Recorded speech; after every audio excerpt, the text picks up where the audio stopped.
बिस्मिल्लाहिर्रहमानिर्रहीम। पैगम्बर अकरम सल्लल्लाहु अलैहि वसल्लम ने फरमाया, हसद नेकियों को इस तरह खा जाता है जिस तरह आग सूखी हुई लकड़ी को खा जाती है। हसद क्या होता है? यानी इंसान ये चाहे कि जो नेमतें किसी को अल्लाह ताला ने अता की हैं, किसी दूसरे इंसान को अल्लाह ताला ने जो नेमतें अता की हैं, अगर एक इंसान ये चाहे कि वो उससे छिन के मेरे पास आ जाएं, मसलन किसी के पास बहुत प्यारी गाड़ी है तो खुदा न खास्ता किसी के दिल में ये ख्वाहिश पैदा हो कि ये उसकी गाड़ी जो है उससे छिन के मेरे पास आ जाए, या ये कि उसकी गाड़ी जो है वो उससे छिन ही जाए, खुदा न खास्ता चोरी हो जाए या गुम हो जाए, इस तरह का ख्याल अगर जहन में आ जाए। देखिए, पहली बात यह कि हमारे जहन में जो ख्यालात आते हैं उसका मसला नहीं है, हमें सिर्फ ये करना है कि चेक रखना है कि हमारे जहन में कौन कौन से ख्यालात आते हैं। अगर खुदा न खास्ता किसी के दिल में ऐसा कोई ख्याल आ जाए कि वो गाड़ी उसके पास नहीं मेरे पास होनी चाहिए, तो फौरन पढ़ें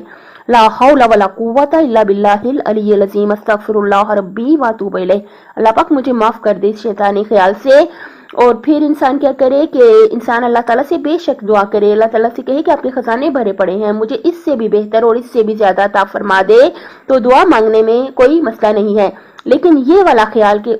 जिस शख्स को अल्लाह ताला ने नेमत दी है उससे छीन जाए, इस ख्याल को हमने बाकी नहीं रखना। यानी फौरन पढ़ना है, फौरन कहना है कि अल्लाह ताला उसे नसीब करे, अल्लाह ताला उसे और भी ज्यादा अता करे और मुझे भी अल्लाह ताला अपने खजानों से अता करे।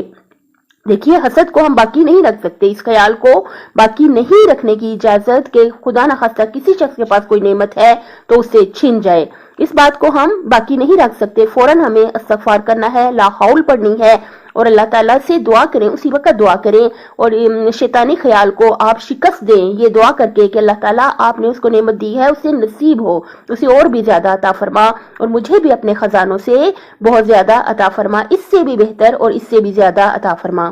क्योंकि देखिए, हसद से जरूर बचना है, हमारे पास कोई चॉइस नहीं है बचे ना बचें, क्योंकि हसद इतना सख्त नुकसानदेह है कि मौला फरमाते हैं हसद नेकियों को इस तरह खा जाता है जिस तरह आग सूखी हुई लकड़ी को खा जाती है। यानी हमारी नेकियां बर्बाद कर देगा यह हसद, इसलिए हमें बहुत अलर्ट रहना है, देखना है हमारे जहन में अगर खुदा न खास्ता कोई ऐसा ख्याल आ जाए कि कोई नेमत किसी के पास है, मसलन वो हज करने जा रहा है, वो तो इस काबिल ही नहीं, मुझे जाना चाहिए, खुदा न खास्ता इस किस्म के ख्यालात अगर जहन में आ जाए, फौरन पढ़े ला हौला वला कुव्वता इल्ला बिल्लाहिल अलिय्यिल अज़ीम अस्तगफिरुल्लाह रब्बी व अतूबु इलैह। अल्लाह ताला